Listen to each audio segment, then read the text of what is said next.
Hello, my name is Jeffrey Zermino Vilas. I'm from Terry High School. And this morning I would like to educate you all on the phenomenon of street gangs. A little something to get your attention is, well, when you think of the word gangs, what do you think of? You probably think of gun violence,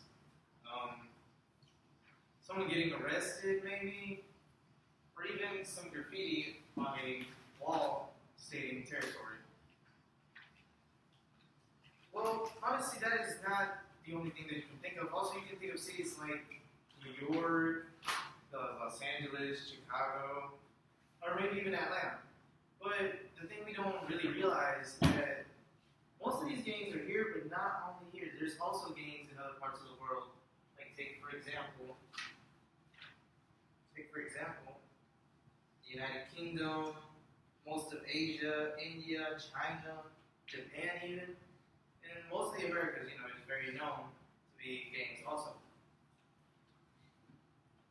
Something that preview the points that I would like to make with you guys today about street gangs would be our own gangs here in America, that they're not really local to the U.S., the influence that gangs here in the U.S. have on other gangs outside of the United States, and some differences between us and foreign gangs.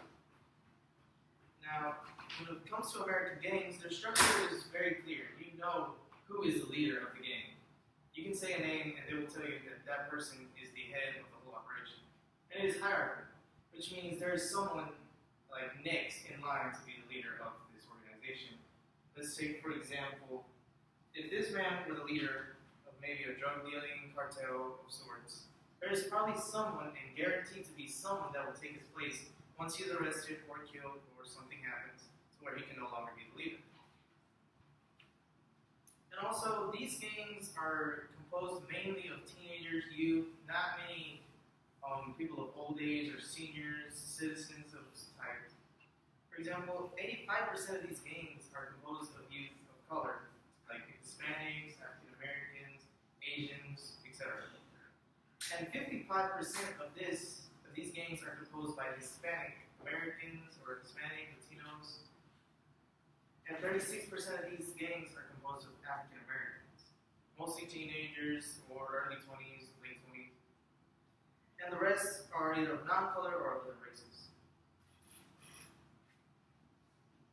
And also the types of gangs that exist in the United States, the most well-known ones, of course, due to social media and stuff like that, news reports, how the Bloods and the Crips.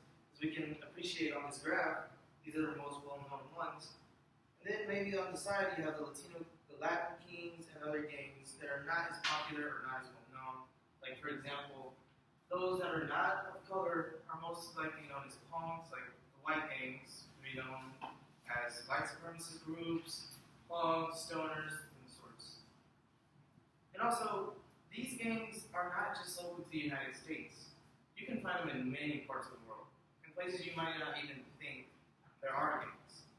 Urban Spurgel, an author that has mainly focused most of his writings on the phenomenon of street gangs, says that due to globalization, the phenomenon has spread throughout the world, like far from U.S. and Europe.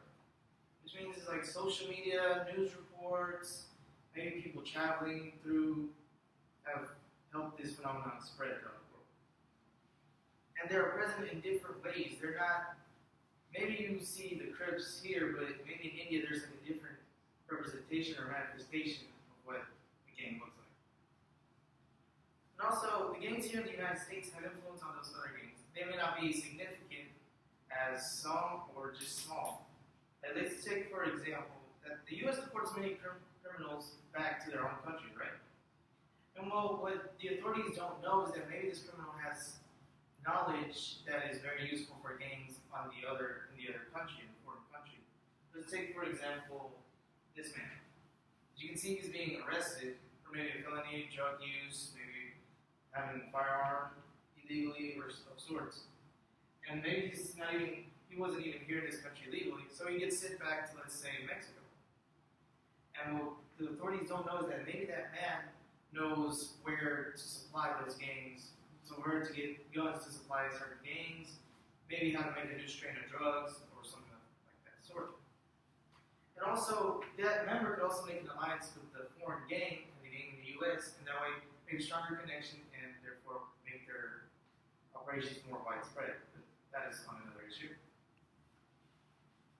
And some differences these gangs have, the ones here in the United States and from other parts of the world, is that they don't really have clear leaderships. Like for example, in India, they have these groups of kids, teenagers mostly, that don't really specify in like illegal drug selling, gun violence, or anything of those sorts. They're just really kids just looking for trouble. That's really all it is. And they don't really have a clear leadership. You don't really know who calls the shots in the game. And also in India, some people still follow the caste system, and that caste system, which is a system of classes like bottom, lower, middle, and higher class, those classes determine which gangs you're able to join. Like say, for example, if I were in the lower class, I only have certain options to choose from. And to conclude, I was just trying to educate you all on the misconception we have of gangs, the phenomenon of gangs. That is not just here in the Americas that we experience this phenomenon, but in other parts of the world, like India, Thailand, and the United Kingdom. And I hope to educate that this educated you all in the phenomenon of street gangs and better expand your horizons and understanding of what a gang is. I would also like to cite my sources where I got this information from. Kobe Herber's Street Gangs Throughout the World, 2010 book, E.F. Dolan and S. Finney's Youth Gangs Historical Overview, and Irving Spurgill's Gang Involvement, The